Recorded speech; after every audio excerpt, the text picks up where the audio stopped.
Em 90 segundos tu não faz nem um miojo, mas eu te ensino as matérias que tu tem até nojo. Então senta aí e começa a quebrar ATP pra ter energia pra tua mente processar e entender que a probabilidade de você ir bem no Enem tá ligada direto aos meus raps também. Então começa com humanas, só sei que nada sei, mas sei que saí da vida e pra história eu entrei. Se o clima esquenta e tua caneta falhou, fica tranquilo, a esfera dela dilatou com calor. Eu sou flúor com oxigênio, dá pra completar, evoluir melhor que o Darwin poderia imaginar. Se tinha uma pedra no caminho, pode crer que eu já chutei absoluto no rap. Eu nasci pra ser rei, crio uma sociedade aos modelos de Durkheim. O mecanismo dela própria é que diz pra onde vai minha inspiração. Thomas Edison dizia: é 1% e o restante o trabalho que faz. Então senta o rabo aí que eu vou te ensinar. Sometimes rap is the best way to learn, rapá. Eu não compreendo, pero não puedo hacer. É só estudar e ouvir as dicas que eu dou pra você. Confere suas respostas e faz tudo com calma. Manda bem na redação, faz do fundo da alma. Esse é o tópico frasal, ainda tem argumentação. E a resposta pra você eu deixei na conclusão. Se tá nervoso, se acalma pra mandar bem.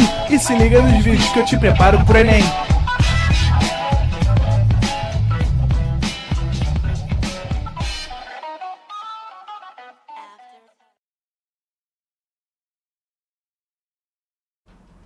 Estamos ao vivo, estamos online. Estamos ao vivo, estamos online. Muito boa noite, meu Brasil. Quem se encontra aí hoje, quem tá chegando, vamos puxar um banquinho, vamos nos sentar. Temos mais um encontro importantíssimo hoje para conversarmos, claro, sobre redação. Já tenho aqui um feedback, inclusive positivo. Alguém colocou aqui na mensagem na plataforma que fez uma redação sobre naturalização da violência policial. Parece que o tema era esse, né? Acho que foi a Caiane ou Rayane.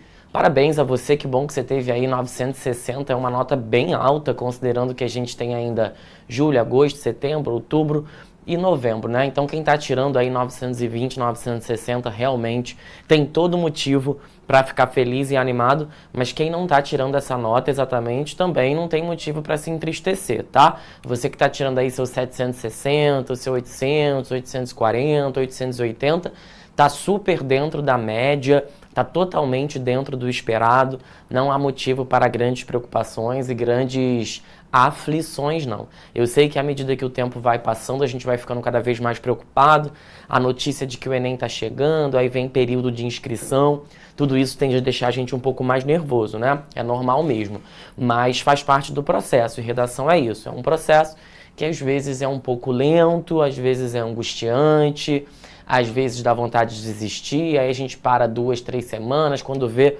já acumulou texto para produzir. Aos pouquinhos a gente vai conduzindo os estudos e vai dando aí mais gás nessa nota, tá? Então, muito boa noite a Júlia, a Samila, a Alane, Edna, Ivonete, Ângelo, quem mais? Bianca, não consigo mais ver, TLX, eu não faço a menor ideia que nome seja esse. E todos que estão chegando, Jéssica Ribeiro, tem um pessoal aqui dizendo que tem tirado notas boas no nosso chat. Eu fico muito feliz que vocês estejam conseguindo agregar a produção de texto de vocês, o que a gente vem vendo aqui em sala de aula, né? É importante sempre que ao final da aula você se concentre em aplicar o que de fato você está aprendendo aqui na hora de produzir os seus textos, certo? Então fico muito feliz aí com vocês que estão conseguindo gerar bons frutos. A caminhada ainda não chegou ao final, ainda temos muitos meses de preparação. Eita, fez um barulho aqui. Ainda temos muitos meses de preparação e a gente consegue ainda consertar muita coisa, né? Ainda tem recesso de meio de ano, aí o ProEnem volta no segundo semestre, ainda tem, muito papo, muita coisa, muito vídeo, muita explicação, ainda tem aula de véspera, temos ainda muita coisa pela qual passar, certo? Você que vem me acompanhando nas últimas 2 semanas tem visto que a gente tem aplicado aqui nas nossas aulas um método de interpretação aos temas do Enem, certo? O que a gente viu há 2 semanas? Há 2 semanas eu disse a vocês, olha pessoal, a gente não trabalha com redação modelo. O que a gente trabalha aqui no ProEnem é um jeito de pensar a redação. Ou seja, como aplicar ao tema uma forma de raciocinar essa temática. E a partir daí, conseguir chegar aos argumentos de uma maneira mais facilitada. Tá? Então, o que a gente fez há 15 dias? Pensamos os temas do Enem à luz de um olhar político. Na semana passada, pensamos os temas do Enem à luz de um olhar cultural. E nesta semana, nós avançamos os nossos estudos, esbarrando aí na terceira parte de uma aula que se divide em 4 etapas. Hoje nós estamos no 3/4 dessa aula, porque vamos pensar os temas do Enem à luz de um plano social, certo? Como é que a sociedade, ou como é que é esse papo todo? Como é que o aspecto social, de alguma forma, interfere e pode, inclusive, me ajudar na hora de produzir a minha tese ou na hora de produzir as minhas propostas, o meu parágrafo de uma maneira mais facilitada. Essa aula funciona, inclusive, para aquele aluno que já tira uma nota muito alta, um aluno que já está tirando 880, 920, 960, mas que quer produzir a sua redação num ritmo mais acelerado. É muito comum que os alunos consigam alcançar um nível satisfatório de nota, mas que não consiga equilibrar num tempo satisfatório. Então ele tira de fato uma nota alta, mas em compensação ele leva um tempo muito grande para produzir a redação. De repente pode ser o seu caso, que está aqui me acompanhando hoje ao vivo no YouTube. Se for esse o seu caso, a gente também consegue manter essa nota, numa nota alta, e ao mesmo tempo acelerar os processos, porque a gente sabe que você ainda precisa fazer 90 questões, de modo que não nos interessa que você tire uma nota super alta em redação, mas que em contrapartida acabe chutando muitas questões, o TRI pode acabar te pegando pelo pé e isso resultar numa nota final insatisfatória. Vamos começar a nossa conversa de hoje? Quando eu falo sobre perspectiva social, eu falo sobre a exclusão de minorias em relação a certos direitos e serviços básicos que são fundamentais à nossa experiência de vida em sociedade. Então, existem vários direitos básicos, inclusive garantidos pela Constituição, que fazem parte da nossa sociedade como um todo. Da hora que a gente acorda, a hora que a gente vai dormir, são muitos os serviços de que a gente precisa para conseguir manter uma vida social de modo saudável. A renda, a educação, a saúde, a moradia, a terra, o lazer, a alimentação. Esses são direitos que fazem parte, ou que melhor, deveriam fazer parte da experiência de vida de todo brasileiro. Né? Você precisa de uma casa, você precisa de acesso à renda que se dá por meio do trabalho, você precisa ter uma educação de qualidade, um acesso a um serviço único de saúde também de qualidade, você precisa gozar de práticas de lazer, cinema, passeio, atividades ao ar livre e, claro, ter uma alimentação que é o mínimo de tudo, né? Sem alimentação a gente não consegue fazer todo o resto, afinal de contas a gente não fica vivo. No que consiste os temas com um fundo social? Sabe quando você olha para um tema do Enem e percebe que o problema que envolve esse tema existe justamente porque falta ao brasileiro algum desses direitos? É quando o problema que o Enem nos traz já é resultado de um problema anterior. Quando você olha para o tema e percebe, eu saquei. Percebo que nesse tema ele acontece, esse problema ele acontece justamente porque falta moradia, ou porque falta lazer, ou porque falta renda. Se você ainda não entendeu, vou lhe trazer um exemplo para você perceber como essa lógica de fato se concretiza. Observem o tema, a realidade do analfabetismo dos adultos na sociedade brasileira atual. Nós sabemos que o Brasil tem uma quantidade expressiva de analfabetos, sobretudo aquilo que a gente chama de analfabetos funcionais, que muitas vezes conseguem executar suas atividades da vida social, vão à padaria, pegam ônibus, compram roupa, pagam a conta de água, mas que têm dificuldades no entendimento de textos que sejam minimamente complexos. Pessoal, a partir da dinâmica que eu propus no slide anterior, pergunto a vocês que estão me acompanhando aqui hoje, qual é o serviço básico comprometido que faz com que os adultos cheguem, né, ou melhor, uma pessoa chegue a uma idade já avançada, com seus 30, 35, 40 anos, mas que ainda tenha dificuldades na leitura e na compreensão de certos textos. Seria segurança, seria saúde, seria moradia, seria lazer. Qual daqueles elementos que estão compondo a lista do slide anterior é justamente que está em falta, que nos leva a esse problema? Claro, né? Quem começou a responder, a Musa Nisei Sansei, responde que é a educação. Naturalmente, quando você não tem acesso à escola, ou quando esse acesso à escola ele até acontece, mas não acontece com a qualidade que deveria acontecer, é de se esperar que o alunado desenvolva ao longo do tempo problemas e que eventualmente esses problemas acabem se estendendo até a fase adulta, né? Às vezes o sujeito já passou pelo ensino médio, mas o diploma não garante necessariamente que ele de fato conseguiu aprender a língua da melhor forma possível. Daí surge o aluno dizendo assim: quanto ao analfabetismo do brasileiro, é possível afirmar que fatores sociais e políticos justificam a existência do problema. Os sociais nós estamos vendo hoje e os políticos nós vimos há 15 dias, certo? Os sociais se transformarão no tópico frasal de número 1, enquanto os políticos se transformarão no tópico frasal de número 2. Eu não vou dar atenção ao tópico frasal 2 porque a gente já estudou sobre ele na semana retrasada. Hoje nós estamos focando nos aspectos sociais, é por isso que eu vou ler o tópico frasal agora. Há um aspecto social fundamental a ser considerado, aqui o aluno acabou colocando um N, tá vendo? Fora do lugar, deveria ser a ser considerado, ele diz a ser considerando, quando o problema é o analfabetismo. Embora nós não foquemos hoje no tópico frasal 2, eu vou fazer a leitura mesmo assim só para a gente fechar.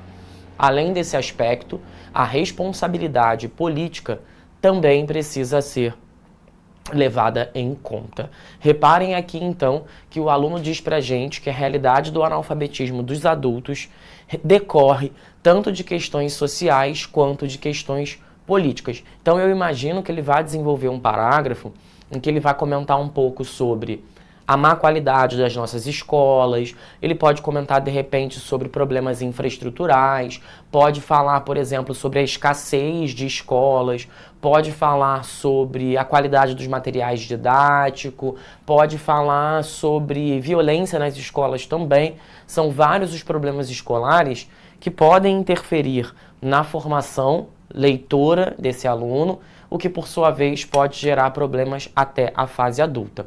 Vamos dar uma olhadinha agora no parágrafo e vamos ver como é que a coisa acontece. Vamos dar uma revisadinha? Eu olho para o tema e penso, bom, esse tema existe, ou seja, o analfabetismo na fase adulta, ele existe porque falta educação, ou porque não há uma educação de qualidade. É justamente essa afirmação que ele faz aqui. O analfabetismo é um problema cuja origem se encontra na dimensão social. Vamos dar uma olhadinha nesse pedaço em verde, porque esse pedaço em verde é o momento em que ele explica essa ideia. Sem dúvidas, em um país marcado por desigualdades construídas ao longo de sua história, alguns direitos básicos não são garantidos a todos. Nessa perspectiva, o acesso restrito à educação, sobretudo a de qualidade, impede que muitos brasileiros aprendam a ler. Apenas cerca de 30% dos brasileiros são capazes de compreender livros minimamente complexos, uma realidade incompatível com o desempenho econômico do país. Percebam que aqui o aluno diz justamente que o acesso à educação é um acesso restrito. Ele nos traz uma informação na porcentagem, e aí eu imagino que daqui a pouco alguém já vai fazer essa pergunta no chat, então já vou adiantar logo a resposta. Seria interessante que esse aluno tivesse apresentado a fonte desses dados? Seria muito importante, na verdade, que isso acontecesse. Até porque se ele pretende ganhar pontos em repertório sociocultural, nós sabemos que isso só vai acontecer se ele atribuir ao número uma fonte originária. Pode ser um site, pode ser uma universidade, pode ser um artigo, não sei, mas é importante que venha de algum lugar. Esse aluno não colocou essa fonte. Isso não resulta necessariamente num desconto, até porque ele pode compensar esse deslize no parágrafo que está por vir, né? Mas vale a pena fazer essa ressalva, porque se ele faz isso e não apresenta um outro repertório, aí sim pode acontecer de ele ser descontado na C2, que é a competência que avalia os repertórios, tá? O dado, ele não é mentiroso, ok? Realmente é um dado que procede. Há aí cerca de 30% dos brasileiros que não conseguem entender livros, ou melhor, que somente 30% são capazes de compreender livros minimamente complexos. Isso nos leva a perceber que 70% da população brasileira não consegue compreender livros minimamente complexos. Então só dá conta daquelas informações muito simplistas, muito triviais, aquelas que não exigem por parte do leitor maiores capacidades, maiores reflexões. Por isso que a gente diz que ele costuma ser um analfabeto funcional, porque ele dá conta de alguns textos, ele vai dar conta de textos simples, mas quando se depara com um texto que exige dele competências um pouco mais refinadas, ele acaba atravancando, né? Ele não consegue interpretar aquilo que ele está lendo. E aí depois, como consequência disso tudo, o aluno diz assim: marquei o conectivo, tá? Para vocês perceberem que o aluno fez questão de lançar um conectivo. Na verdade, o aluno já fez questão de usar logo um primeiro conectivo aqui, depois ele usa mais um. A consequência disso é a existência de grupos que experimentam uma espécie de subcidadania, com participação política e social limitada pelo conhecimento. Isso faz com que a possibilidade de ascensão social seja ainda mais improvável em um país que sofre com a desigualdade. É muito verdade isso que o aluno nos traz, né? Porque em um contexto em que as pessoas têm dificuldade de ler e interpretar, como a gente pode dizer que a ascensão social ela é democrática? Opa, olha meu negócio passando todo. Peraí, deixa eu voltar, gente, que meu passador ficou no bolso. Acabou adiantando tudo. Peraí. Aqui.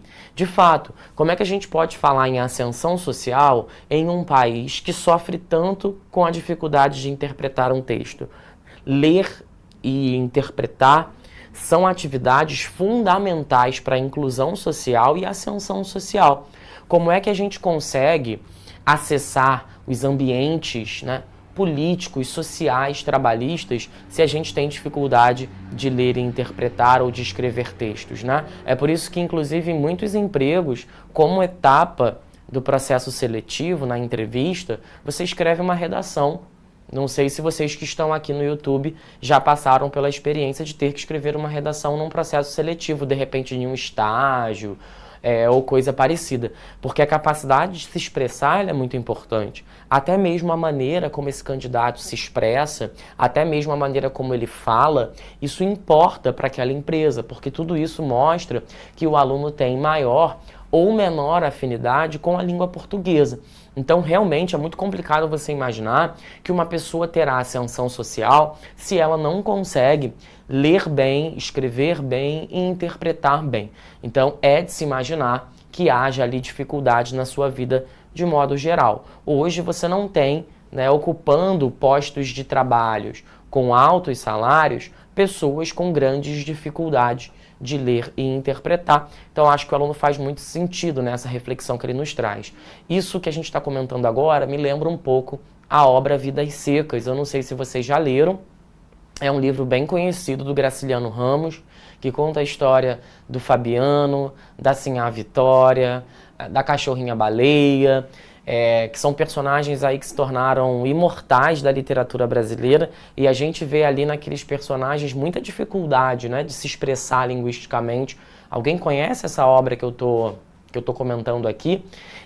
O Fabiano é o principal exemplar disso. Tem uma cena, inclusive, que o Fabiano é preso, e ele nem mesmo entende porque ele está sendo preso, e ele não consegue encontrar palavras para expressar o seu descontentamento, a sua falta de entendimento sobre aquilo que está acontecendo.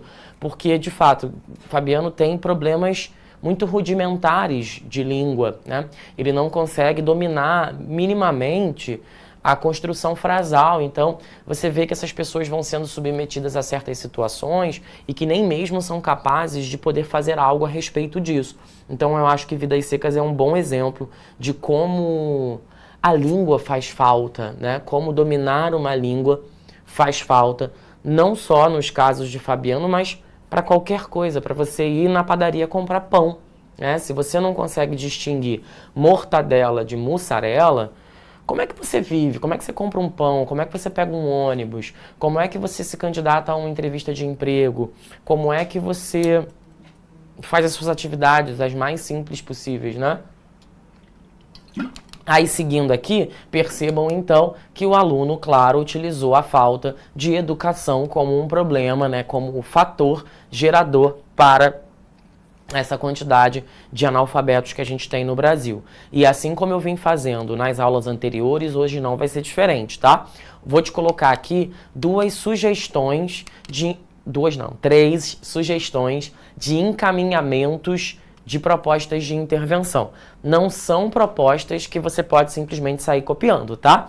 Cuidado, como sempre, observe. Isso aqui é apenas a matéria-prima, de modo que você precisa pegar essa matéria-prima e trabalhar em cima dela para que ela se torne ali um produto final. Eu coloco primeiro a intervenção, né, o eixo das correções enfáticas, ações afirmativas, cotas, bolsas, reserva de vagas, ou políticas públicas muitas vezes podem atender a ordem do social, né? Programas de distribuição de renda, expansão de serviços públicos essenciais, dinamização da economia, o incentivo à geração de empregos e de negócios, ou aquela ajuda mais pontual, né? Que no nosso caso do analfabetismo não se encaixa tão bem. Transforme seu celular em maquininha e acelere seu lucro com o Infinity Tap. Baixe agora, é grátis. Eu acho que a solidariedade com campanhas de arrecadação e doação pode fazer sentido. Isso aqui é para você poder anotar, eu vou até me afastar para quem quiser printar. Isso é para você poder anotar na sua agenda e ver qual dessas alternativas faz mais sentido para você dentro, claro, daquele tema. Vamos ver qual foi a escolha do nosso aluno? Ele diz assim, ó: torna-se evidente, portanto, que o analfabetismo é um problema grave que tem suas raízes em questões sociais e políticas. Percebam que aqui ele apenas retomou a tese, né? Depois ele coloca as propostas. Aqui ficou tópico frasal, gente, mas não é tópico frasal não, tá? Na verdade, o que ele está fazendo aqui é retomando a tese. Até porque se nós estamos na conclusão, então é claro que isso não é o tópico frasal, tá? É porque isso aqui ficou ainda do parágrafo anterior. Vamos compreender esse pedaço aqui em avermelhado de retomada de tese. Aí agora vem um pedaço azul, que são as propostas de intervenção. Ele diz o seguinte: o Estado deve ampliar a rede pública de escolas e o número de projetos dedicados ao letramento de adultos. Então aqui a gente tem a ação, por meio da elevação dos repasses aos governos estaduais e municipais. Bom, então aqui a gente tem o meio, e depois ele diz que tem essa função. Isso pode ocorrer com um plano de metas que estabeleça prazos para o fim da existência de analfabetos e a redução do analfabetismo funcional, principalmente em regiões distantes dos grandes centros, a fim de que se qualifique a mão de obra e se garanta uma cidadania plena a todos. Para quem estiver me lendo aí, acompanha, eu fui colocando o número 1, número 2, número 3, número 4 e número 5, para ajudar você a visualizar onde está cada coisa. O Estado é o agente, número 1, deve ampliar a rede pública de escolas, é a ação, número 2, por meio da elevação dos repasses aos governos, é o número 3, aqui a gente tem o meio. Depois ele traz um detalhamento. Isso pode ocorrer com um plano de metas que estabeleça prazos para o fim da existência de analfabetos. Aí ele continua mais um pouco, vem até aqui, é o detalhamento, e o a fim de que se qualifique a mão de obra é a própria finalidade, né? Tudo que vem depois de um a fim, normalmente, é a finalidade. Ficou faltando esse último pedacinho aqui no final, que quem me acompanha já sabe, é a frase de fechamento. Com essa medida, que não exclui outras, o país poderá percorrer o único caminho verdadeiro para o desenvolvimento, que é o conhecimento. De fato, né, pessoal, só o conhecimento afasta aí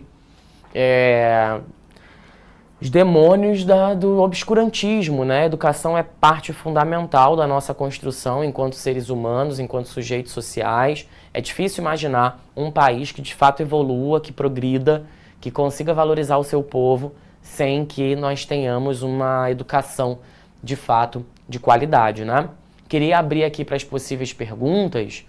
Vocês querem jogar alguma perguntinha? Vamos fazer uma pausa aqui entre o próximo tema para esclarecer possíveis dúvidas de alguém. A Júlia disse que pensou justamente em Vidas Secas. Bom, que bom então, porque a gente está super conectado, né? E Vidas Secas é um excelente livro, inclusive já apareceu no vestibular da UERJ, aqui do Rio de Janeiro, e ainda que não tivesse aparecido, é de fato um livro excelente. Professor, Cidadania de Papel, de Gilberto Dimenstein, poderia ser citado em casos sociais? Olha, esse livro eu nunca li, tá? E embora nunca tenha lido, e eu imagino que seja um livro, ele aparece muito, muito, muito nas redações. Eu sempre leio alguém colocando ele ali, aparecendo. Eu não sei exatamente o contexto do livro, então eu fico meio assim de te dizer se serve ou se não serve. Se você me contar um pouco do contexto do livro, eu acho que eu consigo te ajudar melhor. O que eu posso dizer é que eu vejo muito esse livro aparecer. Cadê? Alguém disse que tinha um livro Vidas Secas, e em alguns concursos públicos que possuem segunda fase já se exige redações. Li esse livro recentemente, é maravilhoso. Boa noite, é um bom sinal tirar 920, 960 e 1000 sempre, em qualquer tema, usando os mesmos argumentos? Olha, eu não vou te dizer que é um mau sinal, porque são notas realmente muito boas, né? Eu acho que foi Anthony. Mas, claro, é incomum um aluno tirar a nota 1000 seguidamente, assim. Não que eu esteja duvidando do seu talento, pelo amor de Deus, não é isso.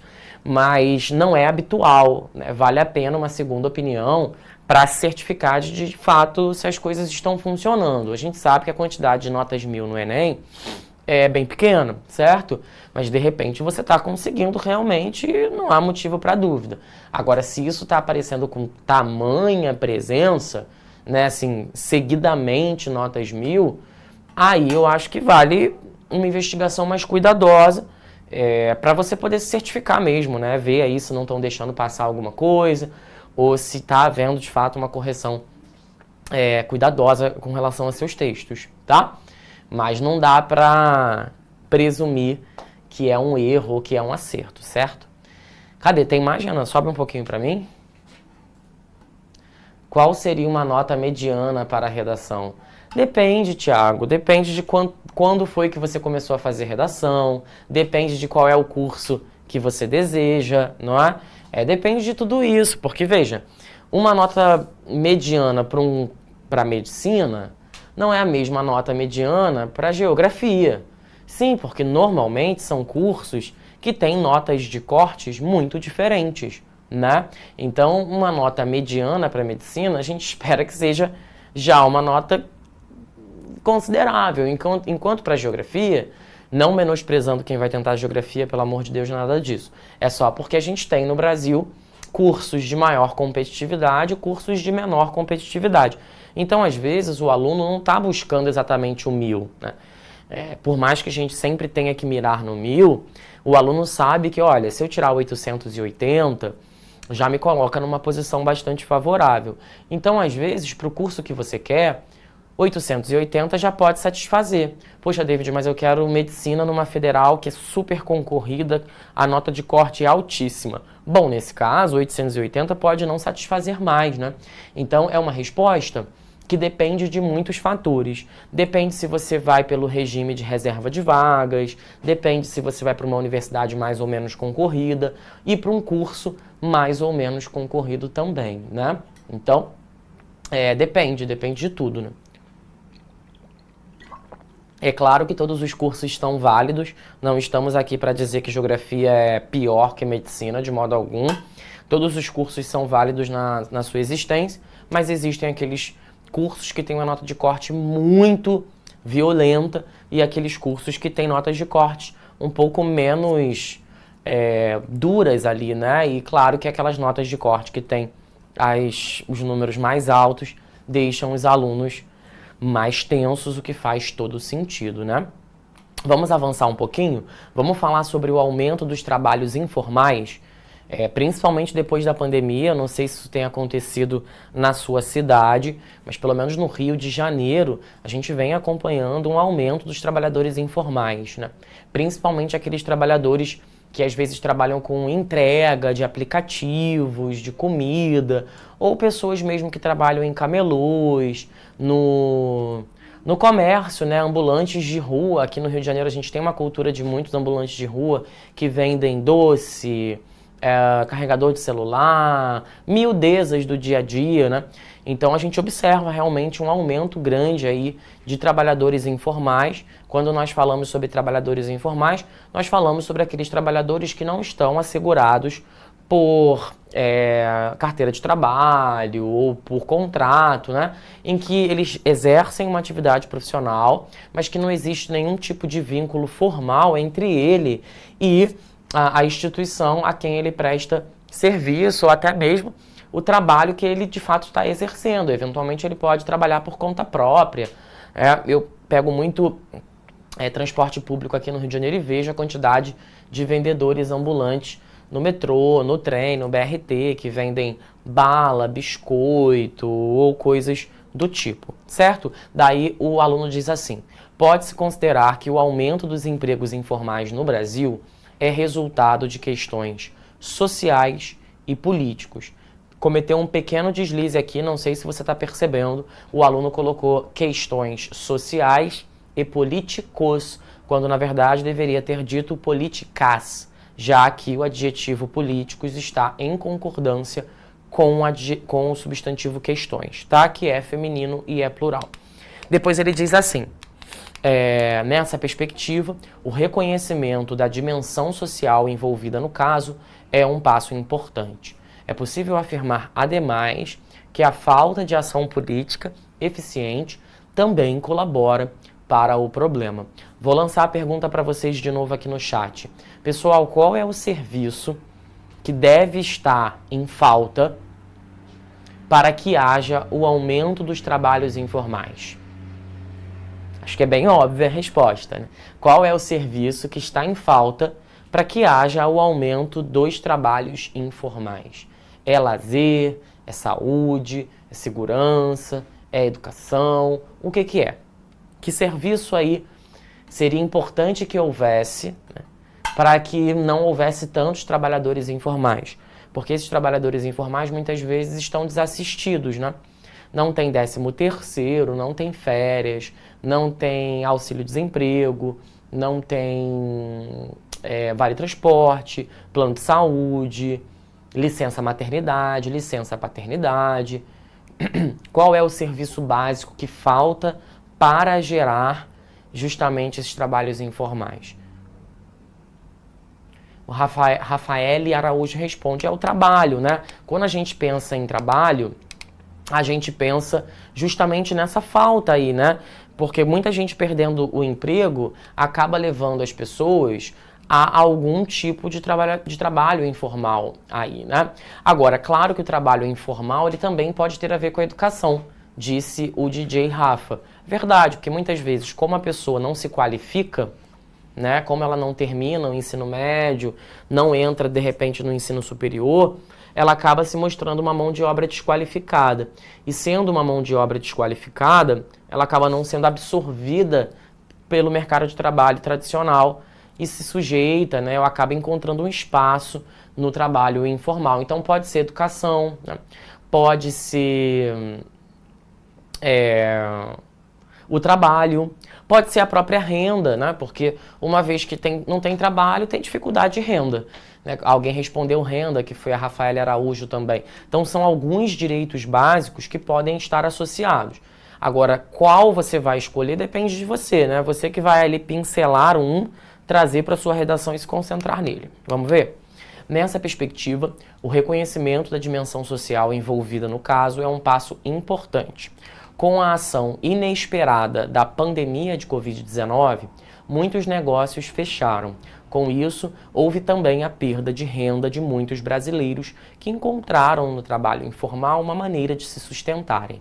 Embora muitos afirmem categoricamente que essa forma de trabalho é positiva, já que oferece possibilidade de adequação de horários e demandas, a realidade é diferente. Verdade, né, gente? Com a pandemia de Covid-19, muita gente perdeu o emprego, e muita gente, inclusive, não conseguiu recuperar até hoje esses empregos. E eu lembro como muitas pessoas começaram a criar seus próprios negócios, a vender bolo de pote, a vender quentinha, a fazer artesanato, a, enfim, tentar encontrar uma forma ali de fazer dinheiro. Afinal de contas, sem emprego não tem renda, como a gente já comentou. Então eu vi, com o final da pandemia, muitas pessoas criando o seu próprio negócio. E aí o aluno diz assim, olha, muita gente diz que esse novo formato trabalhista oferece ao trabalhador uma adequação melhor de horários e demandas, mas segundo o aluno, a realidade é bem diferente. Agora vem a consequência. Como consequência desse cenário preocupante de desemprego formal, muitos se sujeitam a situações degradantes e perigosas para conseguirem um mínimo que garanta a possibilidade de pagar aluguel e contas básicas. É verdade, aqui no Rio de Janeiro eu vejo muita gente, né? Muitas pessoas pobres que, por exemplo, trabalham com entrega de aplicativos de comida e que às vezes não tem nem exatamente a bicicleta, né? Às vezes pede emprestado uma bicicleta ou aluga uma bicicleta para poder fazer a entrega. E às vezes são entregas muito longas, o pagamento por essas entregas não costuma ser suficiente para aquele esforço dedicado àquela atividade. Então realmente às vezes você vê que, beleza, aquele cara está ali em condição de independência, ele trabalha quando quer. Mas mais ou menos, porque se ele não trabalhar, ele não vai ganhar o mínimo possível, né? Então como é que a gente pode dizer que uma população muito, muito pobre, ela tem o direito de escolha de trabalhar quando ela quer? Olha, você pode trabalhar quando você quiser, você faz o seu horário, de manhã, de tarde ou de noite. Sim, mas isso só pode ser falado nesses termos quando nós estamos falando sobre pessoas que já têm condições financeiras. Porque com relação a pessoas que não têm condições financeiras, me parece que esse direito de escolha, ele na verdade não é exatamente um direito de escolha, né? Porque é tudo muito restrito para quem não tem condições. Para quem não tem condições, o direito de escolha já é um problema por si só, né? Então acho que o aluno traz uma reflexão interessante para a gente. A Tailane pergunta, boa noite, professor. Pode usar ministério em conjunto com o Estado? Usei na minha redação e fui penalizada na proposta de intervenção. Veja bem, não é que é ministério junto com o Estado, porque o ministério ele já é um braço do Estado, certo? Tanto é que quem escolhe os ministros é o presidente quando ele assume a cadeira do presidente. Então, Lula escolheu seus ministros, como Bolsonaro escolheu seus ministros, Michel Temer escolheu os seus, Dilma, Fernando Henrique Cardoso, todos eles. Então, quando você fala ministério junto ao Estado, fica parecendo que o ministério é uma outra coisa, quando, na verdade, o ministério é já a ação daquele governo, e aquele governo está ocupando a posição, né, de liderança parte daquela estrutura estatal. Então, não vejo muito sentido em junto, né? Talvez por isso você tenha sido penalizada, tudo bem?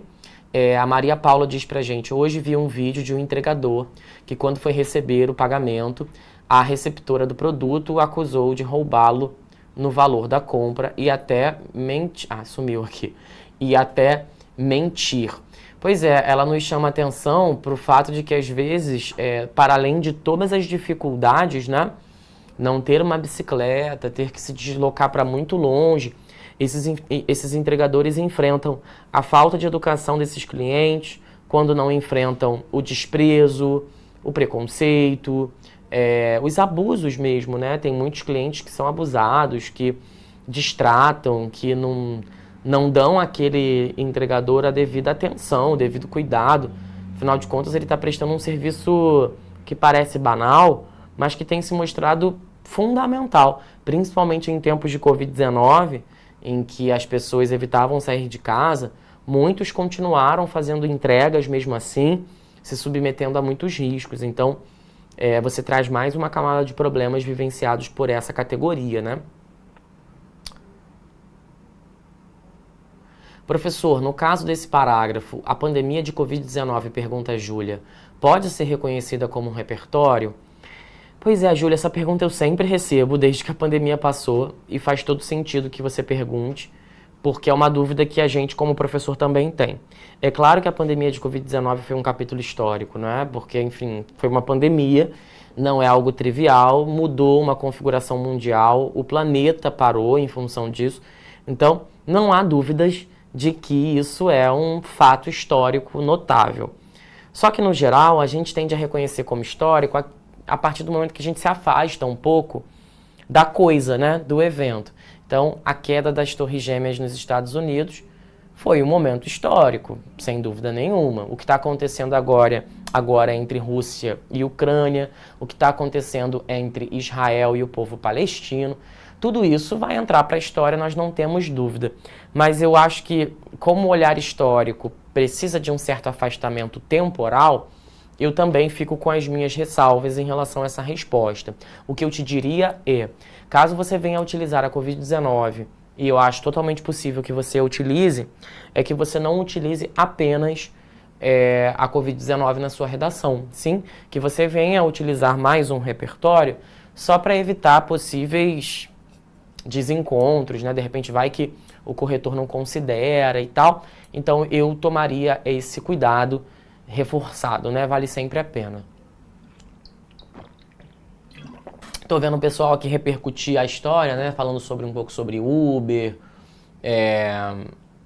sobre outras coisas, o outro comentando que tinha medo de aparecer na aula com a câmera ligada, aquelas coisas que aconteceram durante a pandemia, né? Foram muitos os memes criados durante a pandemia, porque, enfim, não estávamos acostumados com essa dinâmica. Nem vocês acostumados com a ideia de assistir aula em casa, e nem a gente com a ideia de dar aula de casa, né? Vamos dar uma olhadinha agora no parágrafo de conclusão. Vale lembrar que nós estamos considerando esses 3 vieses para a proposta de intervenção, né? A correção enfática, as políticas públicas ou medidas de solidariedade. O aluno diz assim pra gente: nota-se, portanto, que os empregos informais decorrem de questões sociais e políticas. Temos a retomada da tese. Para impedir que os trabalhadores estejam em uma posição de maior vulnerabilidade, é fundamental que o governo federal prolongue o auxílio emergencial, que deve ser oferecido aos mais pobres até meados do próximo ano. Isso deve ocorrer a partir da atualização dos cadastrados das famílias necessitadas. Ademais, ONGs e mídia podem trabalhar juntas, no sentido de promoverem mais campanhas de ajuda humanitária àqueles trabalhadores que estão em insegurança alimentar. Dessa maneira, será possível construir um Brasil mais digno. Peraí, deixa eu voltar para cá. Dessa maneira será possível construir um Brasil mais digno. Bom, ele fala aqui, ele fala de 2 maneiras, né? Primeiro, a ampliação de um auxílio emergencial financeiro para as pessoas que estão vivendo em condições de vulnerabilidade, e depois ele fala sobre a própria solidariedade. Eu vejo que muitos alunos dizem assim: ai, professor, mas solidariedade não resolve o problema. É verdade, mas em situações emergenciais, atos de solidariedade podem fazer absoluta diferença. Vamos pensar o que está acontecendo agora no Rio Grande do Sul, né?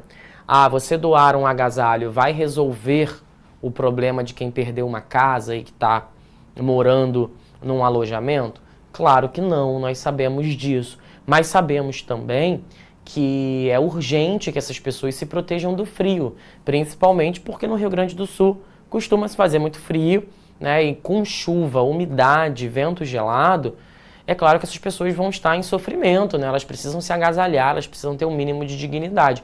Então, por mais que essas medidas de solidariedade elas não ataquem a raiz, elas também são importantes. Doar uma quentinha para quem está em situação de rua não vai resolver o problema da fome de quem está sentindo, mas é um afago, é um acolhimento. é um exercício de cidadania. Então eu acho que a solidariedade ela também entra como um fator muito importante, que se por um lado não resolve tudo, pelo menos segura as pontas para que as coisas possam ser resolvidas de uma maneira profunda. Eu não sei como vocês veem, pelo menos é assim como eu entendo, né, atos de solidariedade. Vai aplacar a fome? Ai, mas amanhã sente fome de novo. Sim, mas se nós pensarmos assim, a gente não ajuda ninguém, né?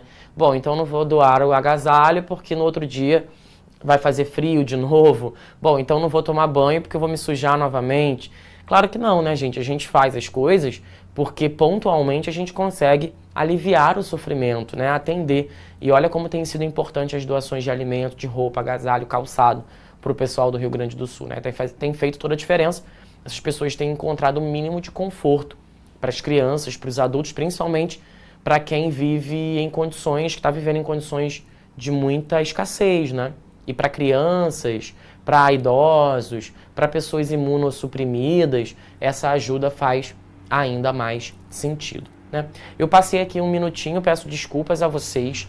Temos que encerrar o nosso encontro de hoje. Na semana que vem, a gente dá um encerramento total a essas aulas, vendo a última parte. Não é um encerramento no ano, viu? Temos muitas semanas pela frente. A gente vai encerrar pelo menos essa história que nós começamos há 2 semanas atrás, tá bem? Deixo um beijo grande para vocês. Na semana que vem estamos juntos novamente. Beijo grande a todos que participaram, contribuindo aí com as suas perguntas e com as suas falas. Espero que vocês tenham um final de semana que está por vir com muito descanso e muito estudo também. Beijo grande no seu coração. Foi bom estar com vocês e brincar com vocês. Até semana que vem. Tchau, tchau. Assista nossas aulas a hora que você quiser. Vem com o Pro, o cursinho online que mais aprova no Enem. Assine em proenem.com.br.